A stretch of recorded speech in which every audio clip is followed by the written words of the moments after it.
शिकायत दर्ज हुई थी या सो मोटो कॉग्निजेंस लिया पुलिस ने?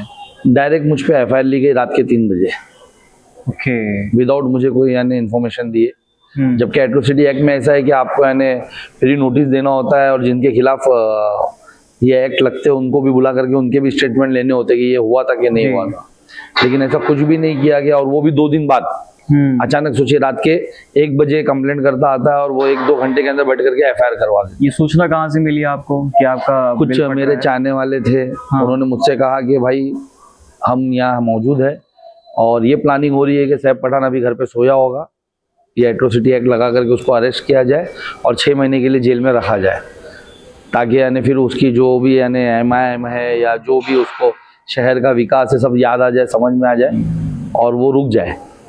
6 महीने में टूट के आएगा बाहर। तो उन्होंने मुझसे कहा कि आप शहर के लिए बहुत यानी दिल से काम करते हो, हमारे लिए करते हो, तो आप प्लीज़ ये जगह अभी थोड़ा हटो यहाँ से। तो इसके बाद आपने क्या कदम उठाया उस रात? उसके बाद मैं यानी हमारे उस वक्त एमएलए थे वारिस पठान साहब, ये 2019 की बात है, मैंने उनसे मुलाकात की और मुझे ऐसा लगा कि शायद वहाँ से भी बात नहीं बनेगी, तो मैं दारुसलाम आया। यहाँ आकर के मैंने असद साहब से बात की। असद साहब ने जो भी यानी जहाँ पे भी बात करनी थी, असद साहब ने मुझसे कहा कि 1-2 दिन में मैं करके देता हूँ। फिर उसके बाद असद साहब ने मुझे बुलाया, बोले आप जाओ और कोर्ट की कार्रवाई पूरी करो और कोर्ट से बेल ले लो। ओके, फिर आपने सरेंडर किया पुलिस के पास जाके? नहीं, उस वक्त मुझे अरेस्ट नहीं किया गया। उस वक्त मुझे कुछ 3 महीना मैं शहर के बाहर रहा, लेकिन मैंने कोर्ट से बेल ली, हाई कोर्ट से। अच्छा, इस दरमियान आपने बेल ले? नहीं, मैं इस दौरान मैंने अरेस्ट नहीं किया। अरेस्ट तो मैं कुछ 2022 में हुआ।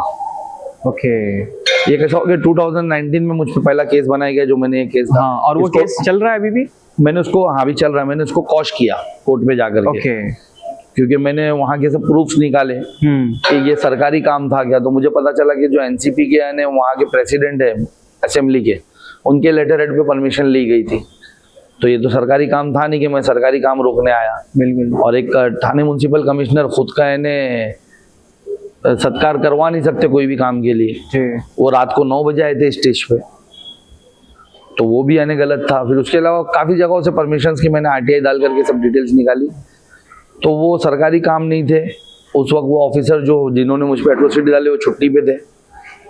तो ये सब यानी चीज़ें आई बाहर, तो मैंने इसको कोर्ट में चैलेंज किया।